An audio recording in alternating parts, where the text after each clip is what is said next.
ਅੱਜ ਇੱਕ ਮੋਟਰਸਾਈਕਲ ਆਇਆ ਜਿਹਦੇ 'ਚ ਇੱਦਾਂ ਦੀ ਆਵਾਜ਼ ਤਿੱਖੀ ਜਿਹੀ ਆਉਣ ਲੱਗ ਪਈ ਹੈ। ਸਹੀ ਰਿਹਾ ਯਾਰ, ਦੇਖ ਕੇ ਗੱਡੀ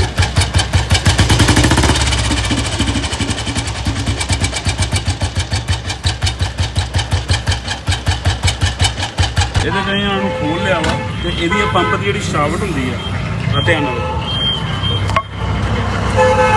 ਇਹਦੇ ਦੰਦੇ ਉੱਡ ਗਏ ਆ, ਵੱਡੇ ਗਏ ਦੰਦੇ, ਸਾਨੂੰ ਡੂੰਘ ਪੈ ਉਹਦੇ ਕਰਕੇ ਇਹਦੇ ਉੱਪਰ ਤੇਲ ਨਹੀਂ ਜਾ ਰਿਹਾ। ਇਹਦਾ ਸਾਰਾ ਇਹਦੇ ਇਸ ਤਰ੍ਹਾਂ ਨਾ ਦੰਦੇ ਵੱਡੇ ਗਏ ਆ, ਉਹ ਖਾਧੇ ਗਏ ਜੇਕਰ ਇਹਦਾ ਪੰਪ ਕੰਮ ਛੱਡ ਗਿਆ।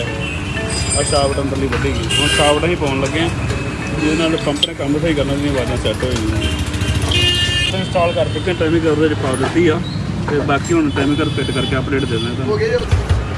ਮੋਟਰਸਾਈਕਲ ਹੋ ਗਿਆ ਸਾਇਲੈਂਟ, ਪੰਪ ਸ਼ਾਫਟ ਪਾ ਲਈ ਹੈ ਬਿਲਕੁਲ। ਜਦੋਂ ਤੇਲ ਪਹੁੰਚਿਆ ਸਹੀ ਹੋਗਾ। ਓਕੇ ਰਿਪੋਰਟ ਭਾਜੀ, ਵੈਰੀ ਗੁੱਡ ਧੰਨਵਾਦ। ਤਸੱਲੀ ਇੱਥੇ ਹੁੰਦੀ ਆ। ਠੀਕ ਹੈ ਭਾਜੀ, ਆਵਾਜ਼ ਬਿਲਕੁਲ ਓਕੇ ਹੋ ਗਈ ਨਾ ਉਸ ਤੋਂ ਬਾਅਦ ਭਾਜੀ ਓਕੇ ਰਿਪੋਰਟ।